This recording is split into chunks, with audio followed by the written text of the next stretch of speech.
He survived an iron rod through his brain. The Weird Story of Phineas Gage.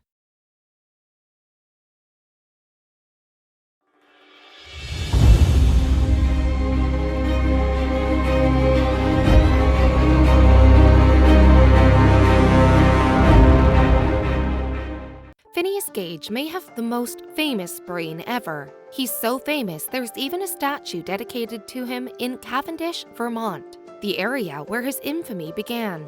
Gage is famous not just for his brain, but for what happened to it. Born in 1823, he was a rather remarkable person until one fateful day, September 13th, 1848. That was the day his life changed forever. On that September day, Gage was working as a railroad foreman for the Rutland and Burlington Railroad south of Cavendish, Vermont. Gage and his team were preparing the area to lay new tracks for the railroad. This process involved explosives and setting up blasts. Gage and his workers had to bore a hole in the rock, add the blast powder, and then the fuse. The process then required the use of a tamping iron to pack the clay, sand, and other materials into the hole. Everything was going well until Gage was distracted by his workers.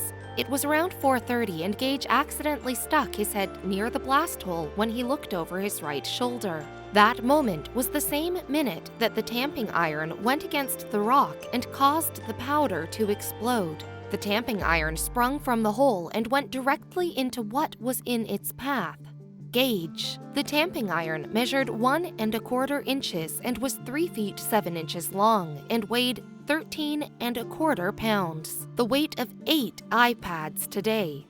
And it was propelled right into his face. The iron bar went into the left side of his face, starting at the cheek, through his eye socket, and then bored through the top of his skull. After going through his face, the rod landed in the dirt 25 yards away.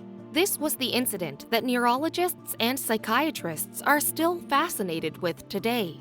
Gage didn't die, but in fact was even sitting upright a few minutes later after the accident. He was even speaking and went back to his lodgings where he saw a doctor 30 minutes later. The doctor, Edward H. Williams, shared how he believed Gage was lying until the railroad worker vomited and the force of the act pressed a teacup-sized amount of his brain onto the floor. Williams knew then he had a remarkable patient on his hands. The Gage incident was an incredible turn of events. Doctors, upon removing the tamping iron from his skull, were shocked to find that he had experienced significant changes in his personality. Those around Gage described him before the accident as a hard worker, pleasant and efficient, but after the accident, he was considered a different person.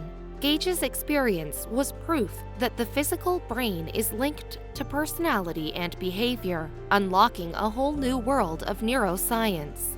Gage was also described as erratic and profane. The fascination with Gage led to his story being used in medical research and also a stint as a living exhibit at a museum owned by P.T. Barnum. Gage lost one of his eyes, but other than his personality change, he wasn't affected physically. He was still able to talk, eat, drink, and travel. He even worked as a coach driver. However, in 1859, he moved back in with his parents in San Francisco. The next year, he passed away from epilepsy and may have been buried with the tamping iron. The facts vary. What we do know is that a year later, John Martin Harlow, the hometown doctor, had the body exhumed and took possession of the skull. It is now on exhibit at the Harvard Medical School alongside the infamous tamping iron.